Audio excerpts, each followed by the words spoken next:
প্রিয় দর্শক, সাজ্জাদ কাদেরের সালাম, আসসালামু আলাইকুম, প্রীতি এবং শুভেচ্ছা। ডক্টর মোহাম্মদ ইউনূসের লন্ডন সফর একটা বিধ্বস্ত সফর। এই সফরটা যদি ডক্টর মোহাম্মদ ইউনূস না করতেন তাহলে ডক্টর ইউনূসের মান ইজ্জত আসলে বেঁচে যেত।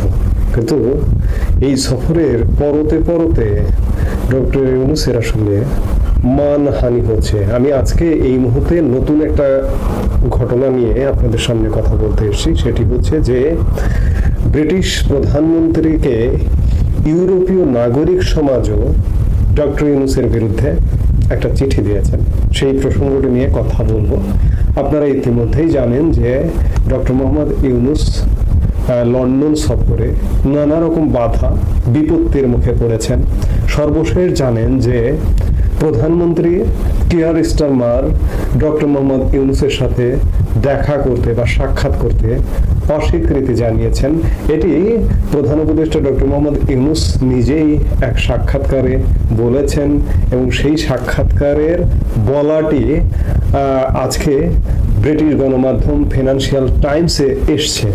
অর্থাৎ ডক্টর ইউনূসের সাথে সাক্ষাৎ হচ্ছে না ব্রিটিশ প্রধানমন্ত্রীর। আর সাক্ষাৎটি হবেই বা কেন? বাংলাদেশ থেকে শিডিউল ঠিক করে যাননি, অ্যাপয়েন্টমেন্ট ঠিক করে যাননি।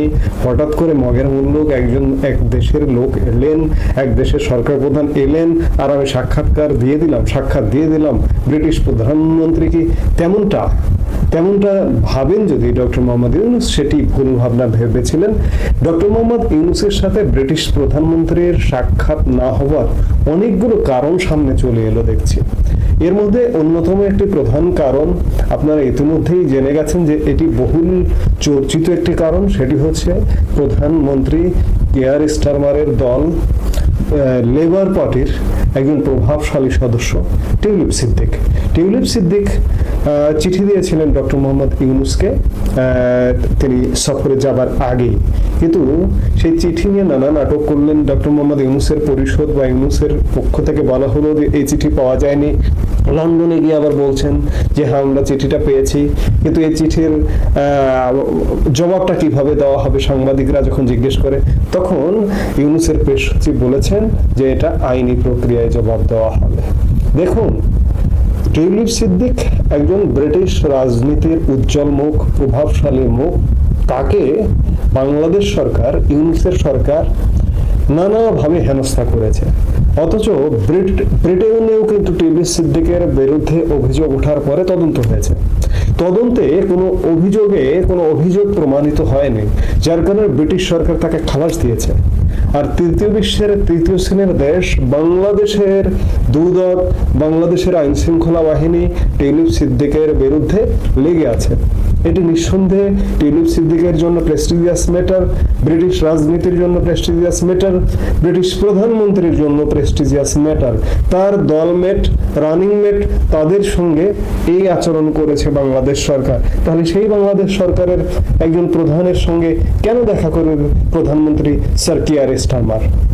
যার দরুন দেখা করেননি। আরেকটি যেটি কারণ ঘটে গেছে সেটি হচ্ছে যে বাংলাদেশের সাম্প্রতিক পরিস্থিতি নিয়ে ব্রিটিশ প্রধানমন্ত্রী কিয়ার স্টারমারকে চিঠি দিয়েছেন ইউরোপীয় নাগরিক সমাজের প্রতিনিধিরা, এবং এই নাগরিক সমাজের প্রতিনিধি যারা চিঠি দিয়েছেন তারা সবাই ইউরোপিয়ান। গত 9 জুন যেদিন ডক্টর মোহাম্মদ ইউনূস বাংলাদেশ ত্যাগ করলেন, সেদিনই ইউরোপের 4টি দেশের নাগরিকরা এই চিঠি লেখেন ব্রিটিশ প্রধানমন্ত্রীকে। সংবাদ মাধ্যমে পাঠানো এক বিজ্ঞপ্তিতে এই কথা জানান তারা। ব্রিটিশ প্রধানমন্ত্রী কিয়ার স্টারমারকে লেখা চিঠিতে ইউরোপীয় নাগরিক সমাজের প্রতিনিধিরা বলেন, আমরা গণতান্ত্রিক শাসন ব্যবস্থা এবং মানবাধিকারের প্রতি দীর্ঘস্থায়ী প্রতিশ্রুতিবদ্ধ ইউরোপীয় এবং বিশ্বব্যাপী নাগরিক সমাজের সদস্যরা বাংলাদেশের বর্তমান সংকট সম্পর্কে আমাদের গভীর উদ্বেগ প্রকাশ করতে এবং ডক্টর মোহাম্মদ ইউনূসের নেতৃত্বে দেশের অন্তর্বর্তীকালীন সরকারের সাথে জড়িত হওয়া থেকে বিরত থাকার আহ্বান জানিয়েছি। অর্থাৎ ডক্টর মোহাম্মদ ইউনূসকে স্বীকৃতি দেওয়া, তার সাথে সাক্ষাৎ করা থেকে এই ইউরোপীয় নাগরিক সমাজ বিরত থাকার আহ্বান জানিয়েছে। বাংলাদেশে আজকে মানবাধিকার সংগঠন বলুন, মানবাধিকার কর্মীরা মৃতপ্রায়, কিন্তু সারা পৃথিবীতে তো মানবাধিকার কর্মীরা আছে। এই যে ইউরোপে তারই একটি প্রকৃষ্ট উদাহরণ প্রধানমন্ত্রী কিয়ার স্টারমারকে চিঠি দিয়ে জানিয়ে দিলেন। চিঠিতে তারা বলেন এই অন্তর্বর্তীকালীন সরকারের আমলে 3,59,000-এর বেশি মানুষকে আটক করা হয়েছে। চিঠিতে যা কিছু লেখা হয়েছে বাংলাদেশের বাস্তব চিত্র। সাংবাদিকরা ভয় ভীতির সম্মুখীন হয়েছেন। 356টি হয়রানির মামলা, 140টি হত্যার অভিযোগ এবং সাংবাদিকদের 167টি স্বীকৃতি বাতিল করা হয়েছে। ধর্মনিরপেক্ষ প্রতীকগুলিকে লক্ষ্যবস্তু করা হয়েছে। 1500টিরও বেশি মুরাল এবং ভাস্কর্য ভাঙচুর করা হয়েছে। শারিয়ার কবির এবং ব্যারিস্টার তুরিন আফরোজের মতো মানবাধিকার রক্ষাকারীদের নির্বিচারে জেলে পাঠানো হয়েছে বা লাঞ্ছিত করা হয়েছে। চিঠিতে তারা আরো বলেন এই অন্তর্বর্তীকালীন সরকার বাংলাদেশের মুক্তিযুদ্ধের ঐতিহ্যও সক্রিয়ভাবে মুছে ফেলেছে। বঙ্গবন্ধু শেখ মুজিবুর রহমানের জাতির পিতা উপাধি বাতিল করা, বঙ্গবন্ধু শেখ মুজিবুর রহমানের বাসভবন ধানমন্ডি 32 বিখ্যাত জাদুঘর ভেঙে ফেলা, স্বাধীনতা যুদ্ধের সমস্ত জাদুঘর এবং আর্কাইভ ভেঙে ফেলা, বয়স্ক মুক্তিযোদ্ধাদের কারাদণ্ড দেওয়া এবং যুদ্ধাপরাধের সাজা বাতিল করেছে। 2025 সালের 12 মে বাংলাদেশের স্বাধীনতার কেন্দ্রবিন্দুতে অবস্থিত আওয়ামী লীগকে নিষিদ্ধ করা একটি ঐতিহাসিক ও বিপজ্জনক ভাঙনের প্রতীক। ইউরোপীয় নাগরিক সমাজের প্রতিনিধিরা বলেন, আমরা বিশ্বাস করি যে ডক্টর ইউনূসের সাথে আপনার আন্তর্জাতিক নেতাদের যে কোনো ধরনের যোগাযোগ এমন একটি শাসন ব্যবস্থাকে বৈধতা দেবে যারা গণতান্ত্রিক মূল্যবোধ পরিত্যাগ করেছে, উগ্র ইসলামপন্থী গোষ্ঠীগুলোর সাথে অংশীদারত্ব করেছে এবং ব্যাপকভাবে অধিকার লঙ্ঘন করেছে। পরিবর্তে আমরা অনুরোধ করছি যে যুক্তরাজ্য বাংলাদেশি জনগণের সাথে সংহতি প্রকাশ করবে এবং গণতান্ত্রিক শাসন পুনরুদ্ধারের প্রচেষ্টাকে সমর্থন করবে।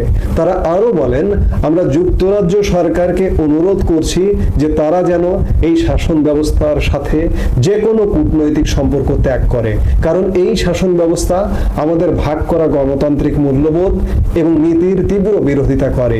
পরিবর্তে আমরা বাংলাদেশি জনগণের ন্যায় বিচার এবং গণতান্ত্রিক পুনরুদ্ধারের প্রচেষ্টার প্রতি আপনার অব্যাহত সমর্থনকে উৎসাহিত করি। ইউরোপীয় নাগরিক সমাজের পক্ষ থেকে চিঠিটি লিখেছেন যুক্তরাজ্যের ইবিএফ কমিউনিকেশনসের ডিরেক্টর ক্রিস ব্ল্যাকবার্ন, ব্রাসেলসের সাউথ এশিয়া ডেমোক্রেটিক ফোরামের নির্বাহী পরিচালক পাওলো কাসাকা, জার্মানির বাংলাদেশ ওয়ার্কিং গ্রুপের ক্লাউস স্ট্রেম্পেল, কবি, নাট্যকার এবং তুরস্কের আর্থ সিভিলাইজেশন নেটওয়ার্কের প্রতিষ্ঠাতা সমন্বয়কারী তারিক গুনের সেল। অর্থাৎ লন্ডন থেকেই ডক্টর মোহাম্মদ ইউনূস বহুমাত্রিক প্রতিরোধের সম্মুখীন হলেন। একটা কথা আছে না যে বেশি বাড় বাড়তে হয় না, বেশি বাড় বাড়লে ঝড়ে পড়ে যায়, আবার বেশি ছোট থাকলেও নানা রকম অনিষ্ট এসে ছেকে ধরে। এই জন্য মাঝামাঝি পর্যায়ে থাকতে হয়। ডক্টর মোহাম্মদ ইউনূসের শাসন ব্যবস্থা গত 11 মাসে কোন জায়গায় নিয়ে গেছে এটি নতুন করে আর বলবার কিছু নেই। আমরা বিভিন্ন বক্তব্যে বিভিন্ন ভিডিওতে বলে আসছি। এই যে ইউরোপীয় নাগরিক সমাজ চিঠিতে যে কথাগুলো বলেছেন, কত সংখ্যক গ্রেপ্তার, কত সংখ্যক মানবাধিকার লঙ্ঘন, কত সংখ্যক সাংবাদিকদের উপরে অত্যাচার, এগুলো বাংলাদেশের সত্য চিত্র। বারটা এত রকম বেড়েছে ডক্টর মোহাম্মদ ইউনূস। এই বাড়বার কারণে ডক্টর মোহাম্মদ ইউনূসের লন্ডন সফরটি হচ্ছে এক প্রকার ছেড়ে দে মাকে দে বাঁচে অবস্থা, এবং অত্যন্ত লজ্জাজনক ভাবে তিনি লন্ডন থেকে দেশে ফিরবেন। যদি তিনি দেশে ফেরেন, দেশে ফিরবেন। এমন লজ্জাস্কর ঘটনা। তার যে অর্জন, সারা জীবনের অর্জন, নোবেল পুরস্কার, পৃথিবীর অনেক প্রেস্টিজিয়াস বড় বড় পুরস্কার, এই যে তিনি প্রিন্স চার্লস হারমোনি অ্যাওয়ার্ড, সর্বশেষ আমরা যেটি জানছি যে তিনি এটি পাচ্ছেন। কিভাবে পাচ্ছেন, কিভাবে পান, কিভাবে লবিস্ট ফার্মের মাধ্যমে লবি করে পাওয়া যায়, এটা ডক্টর মোহাম্মদ ইউনূসের চেয়ে ভালো আর কেউ জানে না। আসলে এই পুরস্কারগুলো পেয়ে পুরস্কারের মান মর্যাদা যদি আমি বজায় না রাখতে পারি, তাহলে আমার এই পুরস্কারগুলো পেয়ে লাভটা কি? এই বাংলাদেশের এক বিশাল জনগোষ্ঠী ঘৃণার চোখে দেখছে ডক্টর মোহাম্মদ ইউনূসকে, অথচ ডক্টর মোহাম্মদ ইউনূস বাংলাদেশের মানুষের মাথার তাজ হয়ে থাকবার একটা অবস্থা কিন্তু ছিল, অবস্থা কিন্তু তৈরি হয়েছিল। আল্লাহ পাক উপরওয়ালা তার সেই অবস্থা তৈরি করেছিল, কিন্তু ডক্টর মোহাম্মদ ইউনূস তার সেই অবস্থাটি ধরে রাখতে পারলেন না। আজকে তার 84 বছর বয়স, কদিন পরে 85 বছর বয়স। মানুষ পৃথিবীতে কদিন বা বাঁচে? তিনি যে বয়সটা নিয়ে বেঁচে আছেন পৃথিবীতে, তিনি বলা যায় যে বাংলাদেশের যে গড় আয়ু তার থেকেও কমপক্ষে 1.5 দশক বেশি তিনি এখনো পর্যন্ত পৃথিবীতে বেঁচে আছেন। কিন্তু তার যে চলে যাওয়া, তার যে পৃথিবী থেকে বিদায় নেওয়া, এই বিদায় নেওয়াটা কি অমর্যাদার হবে? এই যে সার্বিক পরিস্থিতি যে অমর্যাদার হবে বা অমর্যাদারই হচ্ছে, এটি আর বলার অপেক্ষা রাখে না।